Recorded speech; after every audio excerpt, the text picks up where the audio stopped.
Good morrow, scholars. I don't know why I look at the TV when you're over here. Real quick. Oh, hey, my orange. Anyway, let's use my teacup. Again? Okay. Anyway, this is a Shady Penguin t-shirt. I don't think it's on sale anymore. It could be, I don't know. He's one of the YouTubers I watched that got me interested in YouTube in the first place. Or, I mean, uploading to YouTube. Those of you that have been here long enough, you remember my first, real contribution to YouTube was a Pokemon Fire Red Randomizer Nuzlocke. Anyway, and then I started doing this, and I still play games, obviously. Anyway, I need to start playing Walking Dead again. I don't know why I said it like that. Anyway, we are in Chapter 17 of Star Wars Heir to the Empire, on page 187. In front of Luke, the scopes and displays glowed softly as the diagnostic messages, most of them bordered in red, scrolled past. Beyond the displays, through the canopy, he could see the X-Wing's nose, lit faintly by the sheen of distant starlight. Beyond that were the stars themselves, blazing all around him with cold brilliance. It really paints a picture.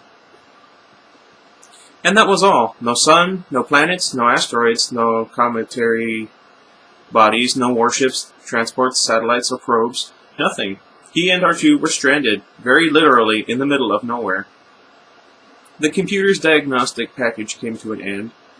R2, he called, what have you got? From behind him came a distinctly mournful electronic moan, and the droid's reply appeared on the computer scope. That bad, huh? Oh, interesting fun fact.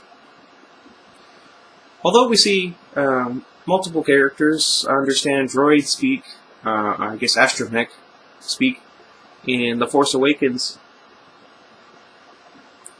in the original trilogy, Luke couldn't understand R2 unless the thing was on there, the little computer translating for him. I'm sure after however long it was, Luke figured it out. I don't know, I just thought about it. Fun fact. Let's see. R2 moaned again, and the computer's summary was replaced by the droid's own assessment of their situation. It wasn't good. Luke's reverse triggering of the acceleration compensator had caused an unanticipated feedback surge into both hyperdrive motivators, not enough to fry them on the spot, but scorching them badly enough to cause sudden failure 10 minutes into their escape. At the point 4 the ship had been doing at the time, that translated to approximately half a light year of distance. Just for good measure, the same power surge had also completely crystallized the subspace radio antenna. In other words, Luke said, we can't leave, we aren't likely to be found, and we can't call for help. Does that about sum it up? R2 beeped in addition. Right, Luke sighed. And we can't stay here, not for long anyway. Luke rubbed a hand across his chin, forcing back the sense of dread gnawing at him. Giving in to fear would only rob him of the ability to think, and that was the last thing he could afford to lose at this point. Remember that. Alright, he said slowly, try this. We take the hyperdrive motivators off both engines and see if we can salvage enough components to put together a single functional one. If we can, we remount it somewhere in the middle of the aft fuselage, where it can handle both engines. Maybe where the S-foil servo actuator is now. We don't need that to get home. Possible? R2 whistled thoughtfully.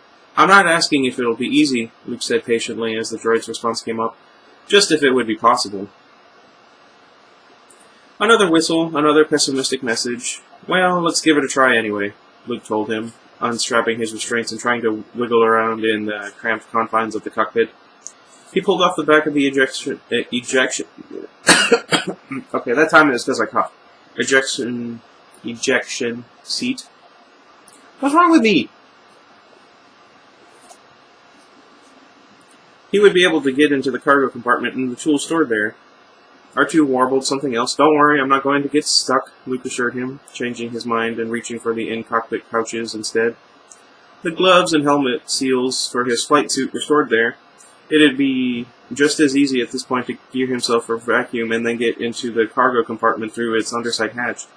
If you want to be helpful, you might pull up the maintenance specs and find out exactly how I go about getting one of those motivators out. And cheer up, will you? You're starting to sound like 3PO. R2 was still jabbering indignantly over that characterization when the last of Luke's helmet seals cut off the sound. But he did sound less frightened. It took nearly 2 hours for Luke to get past all the other cables and tubing in the way and remove the port engine hyperdrive motivator from its socket. It took less than a minute more to discover that R2's earlier pessimism had been justified. It's riddled with cracks, Luke told the droid, grimly turning the bulky box over in his hands. The whole shield casing, just hairlines really. You can barely see some of them, but they run almost the length of the sides. R2 gave a soft gurgle, a comment which required no translation. Luke hadn't done a lot of X-Wing maintenance, but he knew enough to recognize that without an intact superconducting shield, a hyperdrive motivator was little more than a box of interconnected spare parts. Let's not give up yet, he reminded R2. If the other motivator's casing is alright, we may still be in business.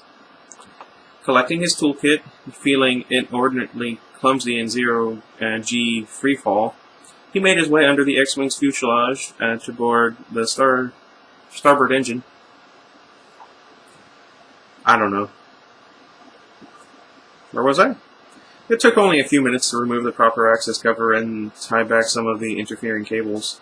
Then, trying to get both his faceplate and his glow rod together in the opening without blinding himself, he peered inside. A careful look at the motivator casing showed that there was no need to continue the operation.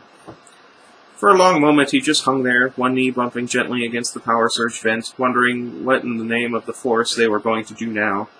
His X-Wing, so sturdy and secure even in the thick of combat, seemed now to be little more than a terribly fragile thread by which his life was hanging. He looked around him, looked at the emptiness and the distant stars, and as he did so, the vague sense of falling that always accompanied zero-G came flooding back in on him. A memory flashed. Hanging from the underside of Cloud City, weak from fear and the shock of losing his right hand, wondering how long he would have the strength to hang on. Leia, he called silently, putting all the power of his new Jedi skill into the effort. Leia, hear me. Answer me. There was no answer except for the echoing of the call through Luke's own mind, but then he hadn't expected one. Leia was long gone, safe on Kashyyyk by now, under the protection of Chewbacca and a whole planet of Wookiees. He wondered if she'd ever find out what had happened to him. For the Jedi there is no emotion, there is peace. Luke took a deep breath, forcing back the black thoughts. No, he would not give up, and if the hyperdrive couldn't be fixed, well, perhaps there was something else that they could try. I'm coming in, R2, he announced, replacing the access panel and again collecting his tools. While you're waiting, I want you to pull everything you've got on that subspace radio antenna. R2 had the data assembled by the time Luke got the cockpit convoy sealed over him again. I don't know why I stressed that word. Anyway. Like the hyperdrive data, it wasn't especially encouraging. Made of 10 kilometers of ultra-thin, superconducting wire wound tightly around a U-shaped core, a subspace radio antenna wasn't something that was supposed to be field repairable. But then Luke wasn't the average X-Wing pilot either. Alright, here's what we're going to do, he told the droid slowly. The antenna's outer wiring is useless, but it doesn't look like the core itself was damaged. If we can find 10 kilometers of superconducting wire somewhere else on the ship, we should be able to make ourselves a new one, right? R2 thought about that, gurgled an answer. Oh, come on now, Luke admonished him. You mean to tell me you can't do what some non-intelligent wire-wrapping machine does all day? The droid's beeping response sounded decidedly indignant. The translation that scrolled across the computer scope was even more so. That's the R2 I know and love. Well then, oh, did I ever tell you guys I got a picture with R2-D2? Like the actual R2-D2? It was at the Star Wars convention many years ago. I feel like I was going to go into a story and then I didn't. There's a car in the neighborhood, and every time a truck drives by it, the alarm goes off. It's really funny every time lightning and thunder go off. So does it. Anyway. Where was I? Well then, there's no problem, Luke said, suppressing a smile. I guess either the repulsor lift drive or else the sensor jammer will have all the wire we need. Check on that, will you?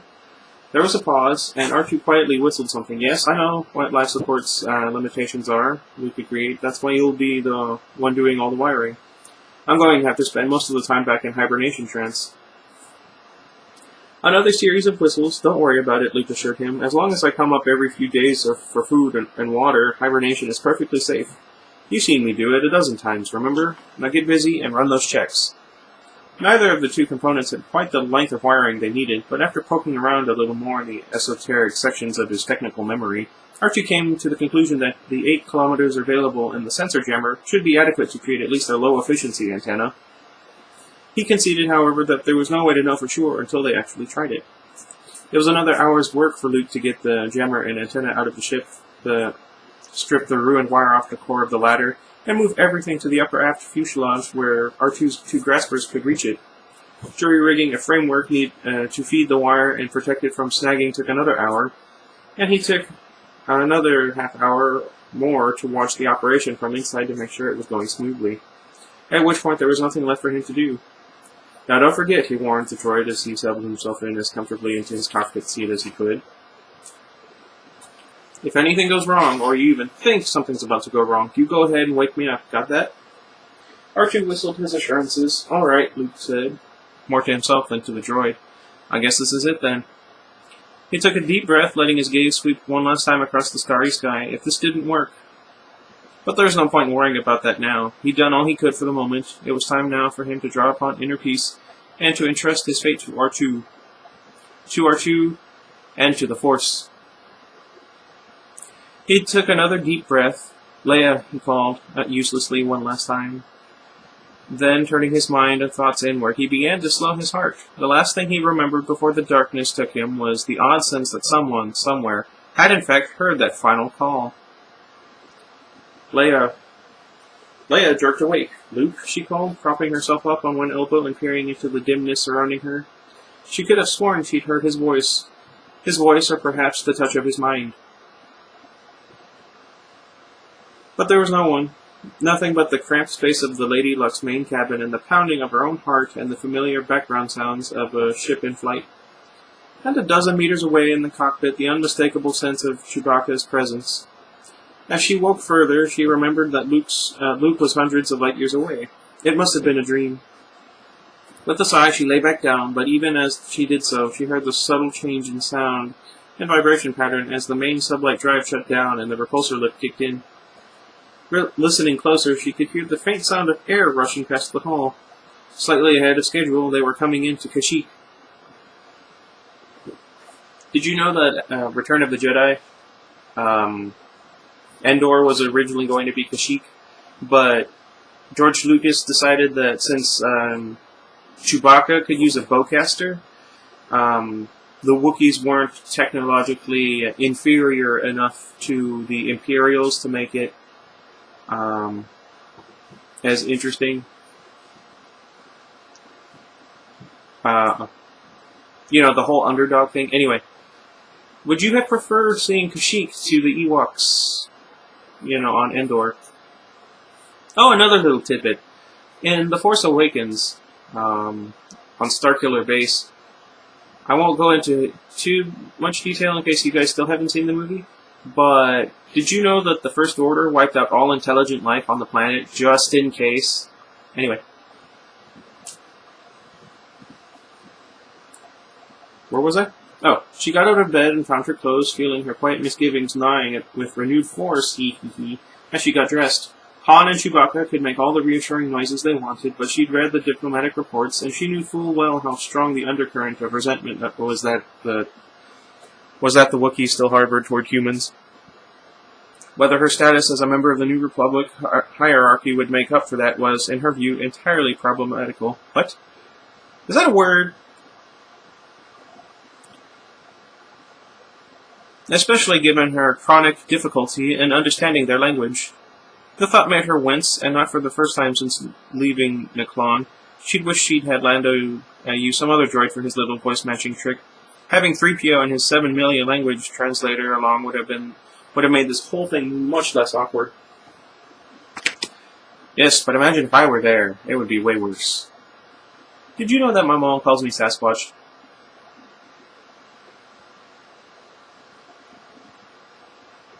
The Lady Luck was already deep into the atmosphere by the time she arrived in the cockpit, skimming low over a surprisingly flat layer of clouds and making smooth curves around the treetops that were occasionally visible, poking through them. She remembered when she'd first come across a reference to the size of Kashyyyk's trees. She had a full-blown argument with the Senate librarian at the time about how the government could not afford to have its records data shot through with such clearly absurd errors. Even now, with them right in front of her, she found the things hard to believe. Is that size typical for Washir trees? She asked Chewbacca as she slipped into the seat beside him. Chewbacca growled a negative. The ones visible above the clouds were probably half a kilometer taller than the average. They're the ones you put nursery rings on then, Leia nodded. He looked at her, and even with her limited ability to read Wookiee faces, his surprise was quite evident.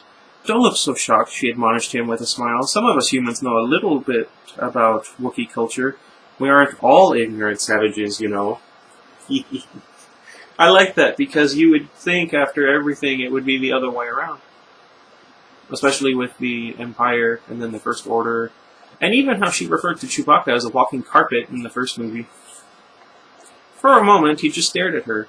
Then, with an "Urf, urf, urf" of laughter, "That's the best I got, so deal with it." Actually, I have the mask somewhere around here. Dang it! What did I do with it? Okay, you guys remind me, in the next chapter that has Chewbacca in it, I find that mask, and every time he shows up, I'm going to use it. Anyway.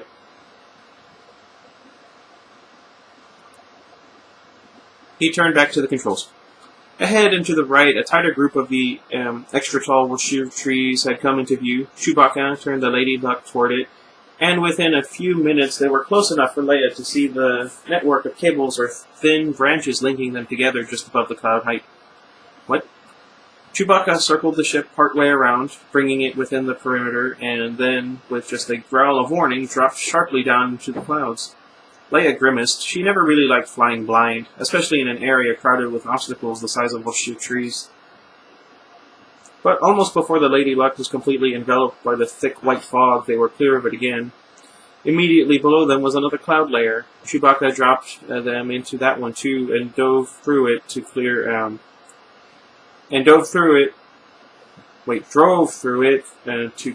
again. Leia inhaled sharply, filling the entire gap between the group of massive trees. Apparently hanging suspended in midair was a city.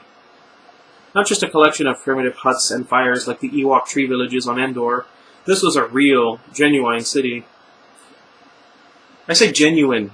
Why did I say genuine? Anyway. Stretching out over a square kilometer or more of space. Even from this distance, she could see that the buildings were large and complex, some of them 2 or 3 stories high, and that the avenues between them were straight and carefully laid out. The huge boles of the trees poked up around and in some places through the city, giving the illusion of giant brown columns supporting a rooftop of clouds. Surrounding the city on all sides, strangely colored searchlight beams lanced outward. Beside her, Chewbacca rumbled a question. "No, I've never seen hollows of a Wookiee village," she breathed. "My loss, obviously." They were getting closer now, close enough for her to see that the Cloud City-type unipod expected, I was trying to say suspected,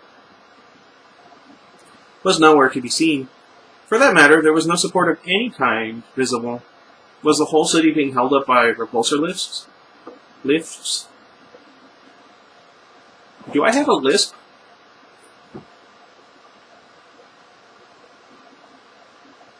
This is going to bother me for the rest of my life. The Lady Luck banked slightly to the left. Directly ahead of them now, at one edge of the city and a little above it, was a circular platform rimmed with landing lights. The platform seemed to be sticking straight out from one of the trees, and it took a few seconds for her to realize that the whole thing was nothing more or less than the remnant of a huge limb that had been horizontally cut off near the trunk. a not insignificant engineering feat. Dimly, she wondered how they'd dispose of the rest of the limb. The platform didn't look nearly big enough to accommodate a ship the size of the Lady Luck, but a quick glance back at the city itself showed that the apparent smallness was merely a trick of the tree's deceptive scale. By the time Chewbacca put them down on the fire-blackened wood, it was, in fact, clear that the platform could not only easily handle the Lady Luck, but probably full-sized passenger liners as well. Or, for that matter, Imperial strike cruisers. Perhaps, Leia decided, she shouldn't inquire too deeply into the circumstances of the platform's construction. Oh. She had half expected the Wookiees to send a delegation out to meet her, and she turned out to have been half right. 2 of the giant aliens were waiting beside the Lady Luck as Chewbacca lowered the entry ramp. Indistinguishable to her untrained eye except for their slightly different heights and noticeably different designs of the wide baldricks curving from their shoulder to waist across their brown fur. The taller of the 2, his baldric composed of gold-threaded tan. That's so cool. Took a step forward as Leia headed down the ramp. She continued toward him, using all the calming Jedi techniques she knew, praying that this wouldn't be as awkward as she was very much afraid it would be. Chewbacca was hard enough for her to understand, and he'd been living out among humans for decades. A native Wookiee speaking a native dialect was likely to be totally incomprehensible.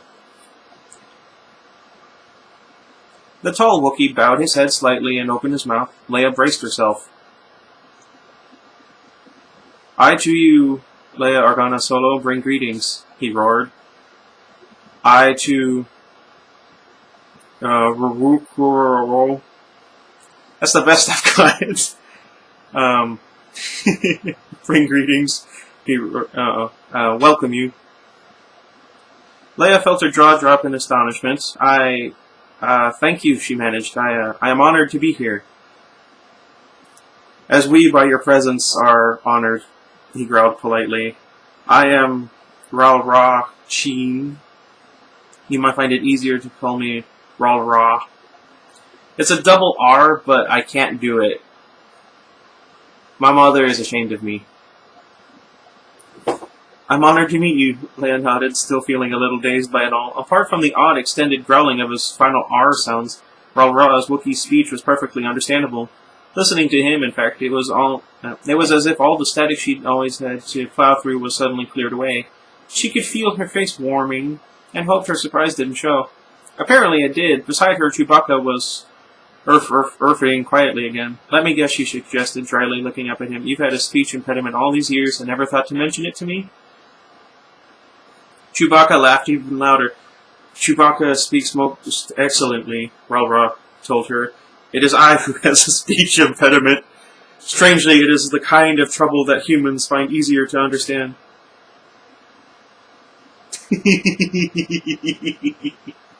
I forgot about this.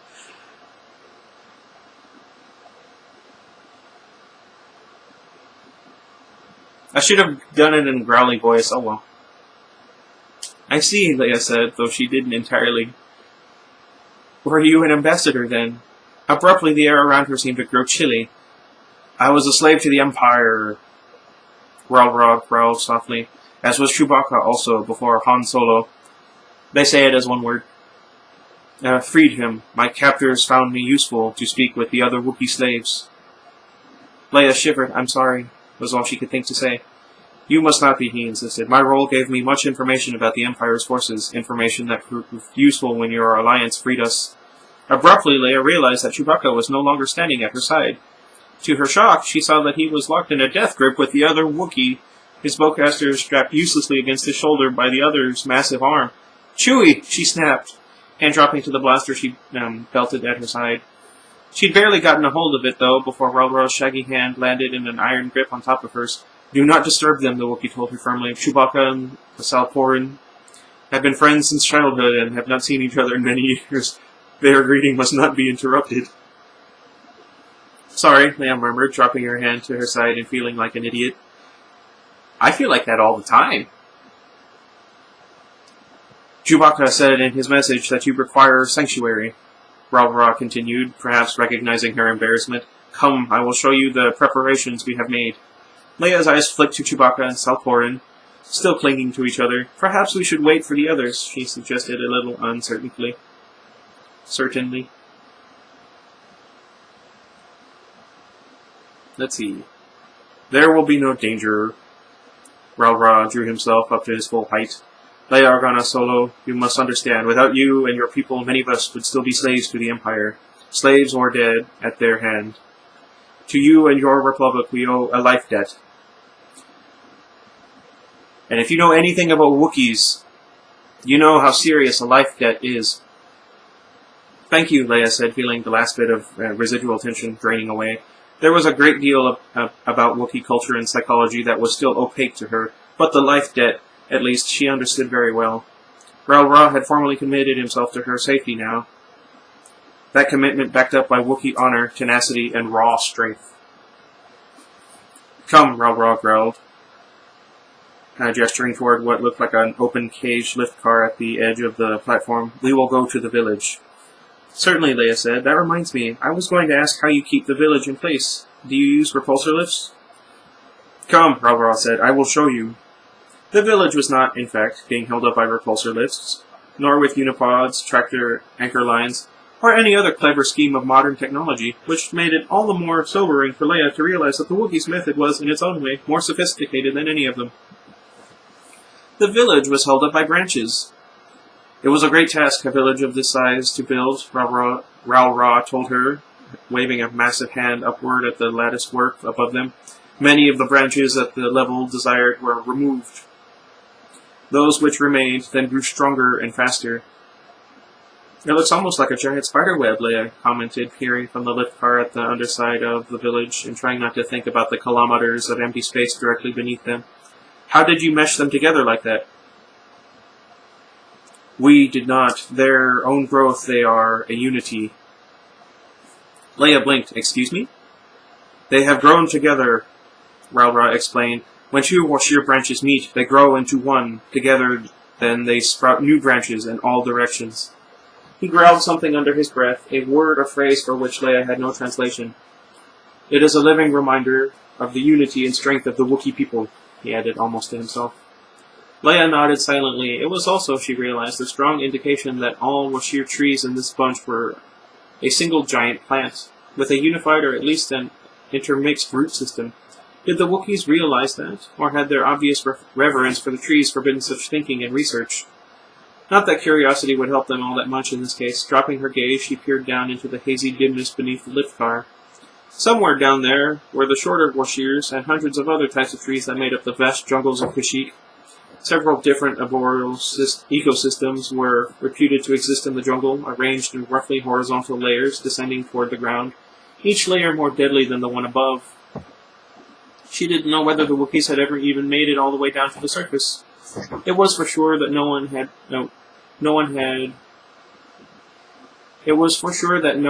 had, would have taken the time for leisurely botanical studies. They are called Croyes. Croyes? I'll go with that.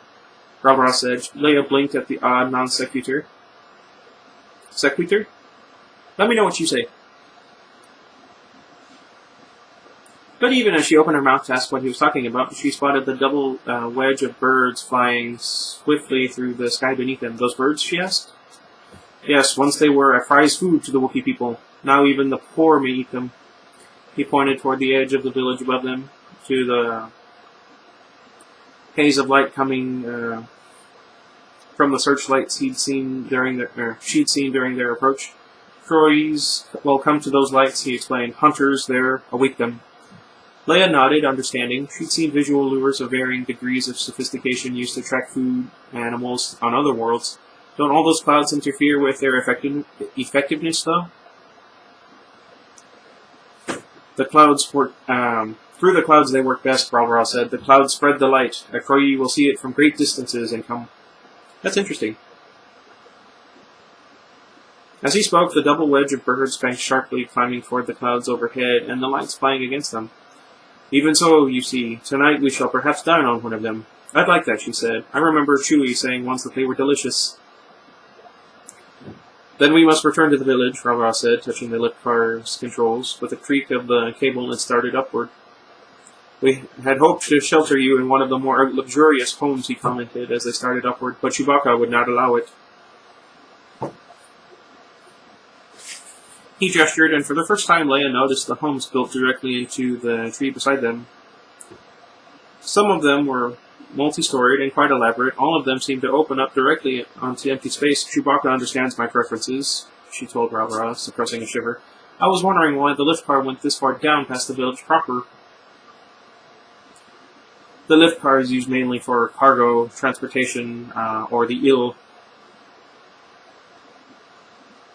Ra said, most Wookiees prefer to climb the trees naturally. He held out a hand to her, palm up, and as the muscles under the skin and fur flexed, a set of wickedly curved claws slid into sight from hidden fingertip sheaths. Leia swallowed hard. I didn't realize Wookiees had claws like those, she said. Though I suppose I should have. You are arboreal, after all. To live among the trees without them would be impossible, Ra agreed. The claws retracted again, and the Wookiee waved the hand upward. Even vine travel would be difficult without them. Vines? Leia echoed, frowning up through the lift car's transparent roof. She hadn't noticed any vines on the trees earlier, and she didn't really see any now. Her eyes fell on the cable running the lift car up into the leaves and branches above. The dark green cable. That cable? She asked carefully, nodding toward it. That's a vine? It is a Kashyyyk vine, he assured her. Do not worry about its strength. It is stronger than composite cable material and cannot even be by blasters cut. 2, it is self-repairing. I feel like Yoda. I need to work on my Yoda impression.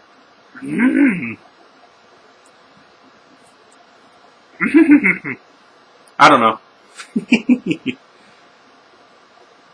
I see, Leia said, staring at the vine and fighting hard against the sudden sense of panic. She'd flown all around the galaxy in hundreds of different types of airspeeders and spaceships without the slightest twinge of acrophobia. But this hanging out on the edge of nowhere without a solid powered cockpit around her was something else entirely. The warm sense of security she'd been feeling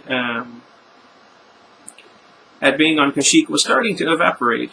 Have the vines ever broken? She asked, trying to sound casual. In the past, it sometimes happened, Ra said. Various parasites and fungi, if unchecked, can erode them. Now we employ safeguards which our ancestors did not have. Lift cars such as this one contain emergency repulsor lift systems. Ah, smart. Man, this was a long chapter, and I still have 2 pages to go. Leia said, the momentary discomfort easing as she once again found herself feeling like a raw and not very bright diplomatic beginner. It was easy to forget that, despite their somewhat quaint-looking arboreal villages and their own animalistic appearance, Wookiees generally were quite at home with high technology. People are racist. Did you know I still get people asking if I speak English?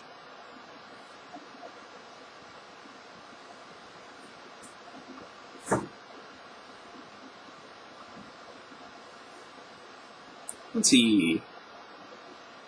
Where was I? The lift car rose above the level of the village floor. Chewbacca and Salporan were standing there, waiting for them, the former fingering his bowcaster and giving the little twitches that Leia had learned to associate with impatience. Ra brought them to a stop at the level of the wide exit ramp and opened the door. Salporan, stepping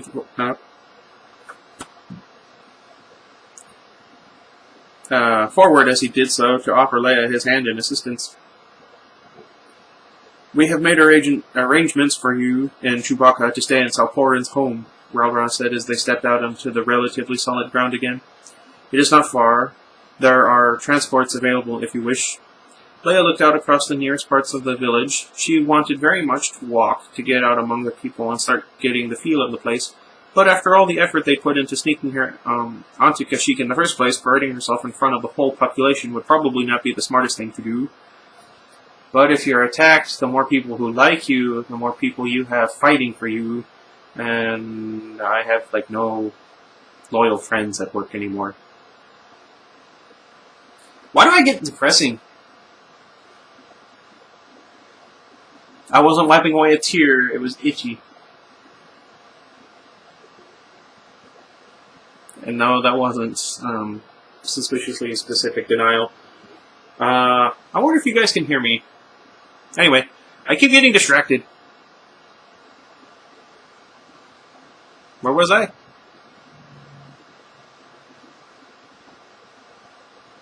Let's see. A transport would probably be best, she told Ra.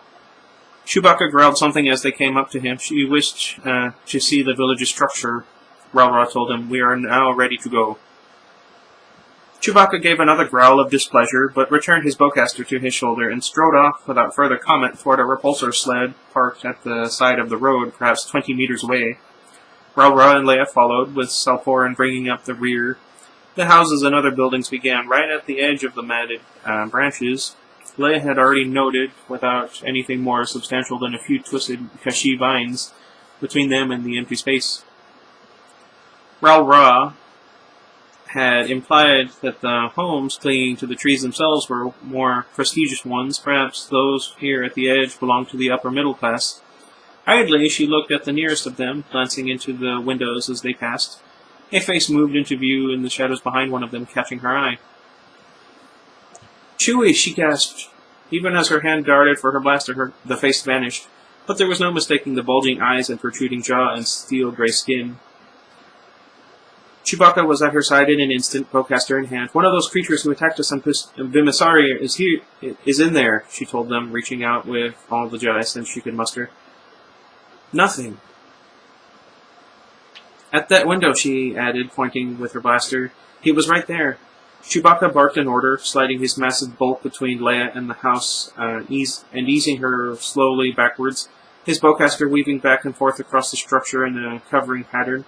Ra and Salporan were already at the house, each carrying a pair of wicked-looking knives they pulled from somewhere. Can you imagine a Wookiee with a knife? Oh my gosh, I would love that.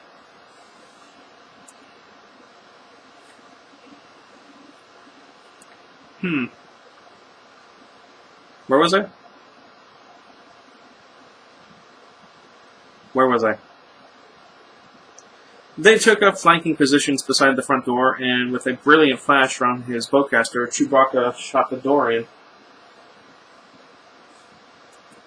From somewhere in toward the center of the village, someone roared, a long, ululating Wookiee howl of anger or alarm that seemed to echo from the buildings and massive trees. Even before Ra and Salporan had disappeared into the house, the howl was being taken up by other voices, rising in number and volume, until it seemed as if half the village had joined in. Leia found herself pressing against Chewbacca's hairy back, wincing at the sheer ferocity in that call, and flashing back to the Vimasari marketplace, reacting to her jewelry theft. Except that these weren't funny little yellow-clad Vims, they were giant, violently strong Wookiees. A large crowd had begun to form by the time Ra and Salporan emerged from the house, a crowd that Chewbacca paid no more attention to than he had the howling as he kept his eyes and bowcaster trained on the house. The other two Wookiees also ignored the crowd, disappearing around opposite sides of the house. They reappeared seconds later, their manner that of hunters who'd come up dry. "He was there," Leia insisted, as they returned to where she and Chewbacca stood. "I saw him." "That may be true," Ra said, slipping his knives back into hidden sheaths behind his baldric. Salporan, his attention still back on the house, kept his own knives ready, but we found no trace of anyone. Leia bit her lip, eyes flicking across the area.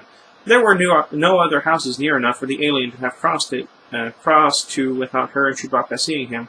No cover of any site, for that matter, on the side of the house. On the other side of there was nothing but the edge of the village.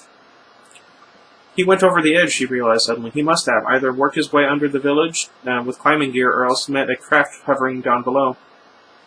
"That is unlikely," Ra said, staring past her. "But possible. I will go down the lift car to try and discover him." Chewbacca reached a hand out to stop him, growling a negative. "You are right," Ra conceded, though clearly reluctantly. "Your safety, Leia Organa Solo, is the most important thing at this point. We will take you to safety first, then make inquiries about this alien." To safety, Leia gazed at the house, a shiver running up her back, and wondered if there would ever again be such a thing for her as safety. Whew! Man, and that took a lot longer than it should have. What with my distractions and oddly long chapter, all things considered. What'd you guys think? Man, it's getting pretty tense. I love the Wookiees. They're my favorite aliens in Star Wars. Although we're on their home world right now, so we're the aliens. Remember that. Anyway, I think that's about it for that. I'm probably going to hang out with some friends, and we're going to try and record something today. And while this is being uploaded, since it's so long, I'm going to try and cut together a montage of me and Ryan having some fun on Dying Light. Or in Dying Light. What? Anyway, until next time. Goodbye, everybody. That was the wrong hand. Goodbye, everybody. And I covered my face.